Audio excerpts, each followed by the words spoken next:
ਪਾਓ ਡੁੱਬਦਿਆਂ ਪੱਥਰ ਤਾਰੇ।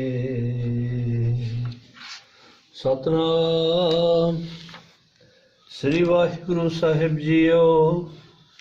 ਬੈਰਾੜੀ ਮਹੱਲਾ ਚੌਥਾ। ਹਰ ਜਨ ਰਾਮ ਨਾਮ ਗੁਣ ਗਾਵੈ,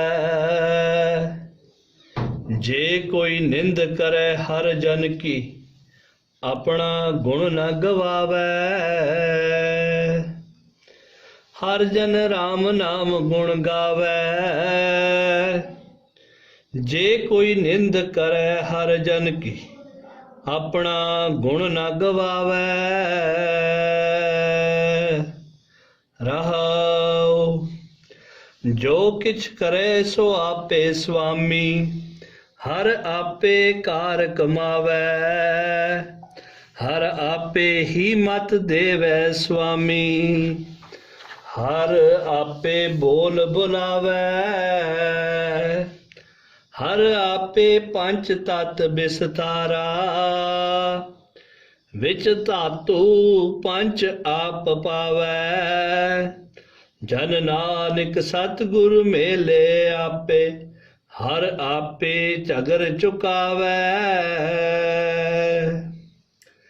ਹਰ ਆਪੇ ਪੰਚ ਤਤ ਬਿਸਤਾਰਾ, ਵਿੱਚ ਧਾਤੂ ਪੰਚ ਆਪ ਪਾਵੈ। ਜਨ ਨਾਨਕ ਸਤਿਗੁਰ ਮੇਲੇ ਆਪੇ, ਹਰ ਆਪੇ ਝਗਰ ਚੁਕਾਵੈ। ਵਾਹਿਗੁਰੂ ਜੀ ਕਾ ਖਾਲਸਾ, ਵਾਹਿਗੁਰੂ ਜੀ ਕੀ ਫਤਿਹ। ਬੈਰਾੜੀ ਮਹੱਲਾ ਚੌਥਾ। ਇਹ ਚੌਥੇ ਗੁਰੂ ਦੀ ਬਾਣੀ ਹੈ, ਗੁਰੂ ਰਾਮਦਾਸ ਸਾਹਿਬ ਜੀ ਦੀ। ਹਰ ਜਨ ਰਾਮ ਨਾਮ ਗੁਣ ਗਾਵੈ, ਕਿ ਉਸਦੇ ਗੁਣ ਗਾਓ ਜਿਹੜੇ ਹਰ ਜੀਆਂ ਦੇ ਵਿੱਚ ਵਸਦਾ ਹੈ।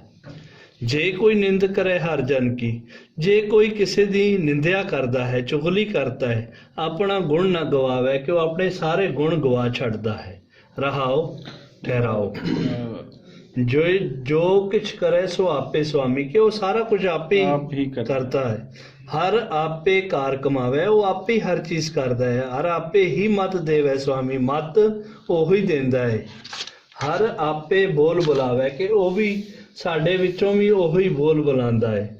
ਹਰ ਆਪੇ ਪੰਚ ਤਤ ਬਿਸਤਾਰਾ, ਵਿੱਚ ਧਾਤੂ ਪੰਚ ਆਪ ਪਾਵੇ, ਕਿ ਉਹ ਸਾਡੇ ਅੰਦਰ ਜਿਹੜੇ ਸਾਡੇ ਪੰਜ ਚੋਰ ਨੇ, ਉਹ ਵੀ ਉਹਨੂੰ ਪੈਦਾ ਵੀ ਕਰਦਾ ਹੈ ਤੇ ਉਹਨੂੰ ਮਾਰ ਵੀ ਛੱਡਦਾ ਹੈ।